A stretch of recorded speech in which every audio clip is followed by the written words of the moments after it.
it ought to be revived. The physical exercise of walking is something which is not only good for the health. I do a little bit of walking now in the morning for myself. It's not only good for the health, but according to the Sunnah of the Prophet ﷺ, walking to the masjid and walking back brings barakah, blessing. I don't know whether you get blessing, you drive with a Toyota Camry to the masjid. Now, do you notice, I mean those of you who are my age, when we were children, did you see anybody sitting on a chair in the masjid? No. We never saw that. But suddenly now, 50 years later, every masjid has to have a large number of stairs for people who can't go down and sit down. Why? It is a lifestyle that has come with the modern life, the modern world. And in turning away from that lifestyle, we restore health to our people. So that eventually the children growing up in this masjid, in this village, very few, if any, would ever need to sit on a chair in the masjid. This must surely bring blessing. The interaction of Muslims as they walk to and from the masjid, the interaction of believers as they walk around the village, constantly walking, this interaction, this constant interaction of everyone would enhance village life. The flavor, mark my words, the flavor of life in the village would be enriched. The aroma of village life will increase.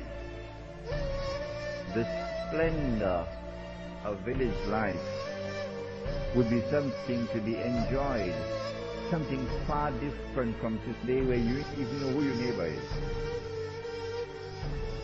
You could spend a whole year living next door to your neighbor, you never talk to your neighbor yet. You don't know who your neighbor is. Do you know your name? In the village, there will be electricity. There will be excitement because of Allah's creation. Allah created us to live like this with constant interaction. The houses of the Muslim village would be such that villagers would be advised to adhere to simplicity and austerity, which is the Sunnah in the construction of houses. No one should flaunt his wealth by building a mansion, building a palace.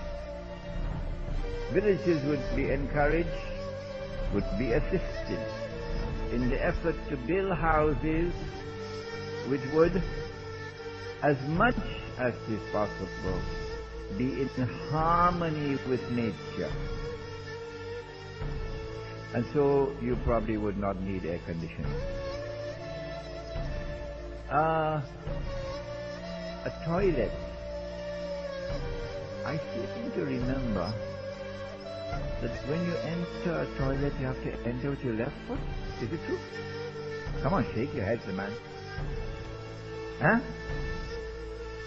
When you enter a toilet, you have to enter with your left foot? Yes or no? Yes, say it, yes! Why? Because it's an unclean place, isn't it? So angels will not enter the unclean place, would they? The shayateen will go there, the jinn will go there, but the angels will not go in the unclean place, huh? Well, what happens if you take the toilet from outside the house and bring it inside the house? How come you're so quiet now? You take the toilet from outside the house where it used to be yesterday. Nobody, unless it be someone fit for Satan, nobody yesterday would build a house with its toilet inside the house. No. Because the house has to be pure, clean. You leave your shoes outside, don't you? You leave your shoes outside. So who would leave his shoe outside but put the toilet inside? You understand now? The mastermind who was at work, he took us for a ride, didn't he? Because I don't think the angels will enter a house in which one part of the house is unclean. But that's my opinion. And so in the village we try to build our houses in accordance with the Sunnah. And that is that the toilet is detached from the house.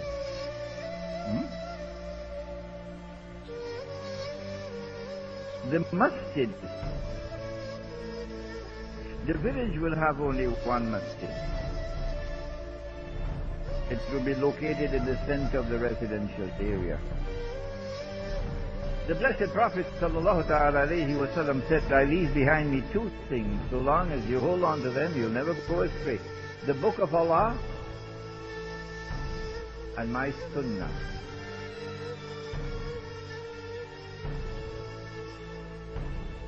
As a consequence, we will try as best as we can to ensure that the religious life in the masjid is firmly based on the Quran and the Sunnah. Listen to me carefully now. If there is a religious practice which is manifestly beneficial, but it is not based firmly on the Quran and Sunnah, then we would urge that it be restricted to private life and not be brought into the public life of the masjid in order to protect ourselves from fitna, people attacking us and seeking to divide us over peanuts. The village must have a market. Now this is the most difficult part of all, the market. The village would have its own market. We build the market and the stalls are all free. Anyone can come to the market and buy and sell. Anyone can put his goods on sale in the market. People from outside of the village would be encouraged to come to the market and to buy their goods from the market. All the produce which is sold in the market would be organic. Organic farming, organic dairy products and so on. So it is the purest possible. We come back to that in a short while, inshallah. Market prices will be carefully monitored in order to ensure that the market remains a free and a fair market. You'll be surprised to know some of the most advanced scholars in the field at the State University of New York in Binghamton have come to the conclusion that the last free and fair market that the world ever had was the market of the Ottoman Islamic Empire before they destroyed the Caliphate.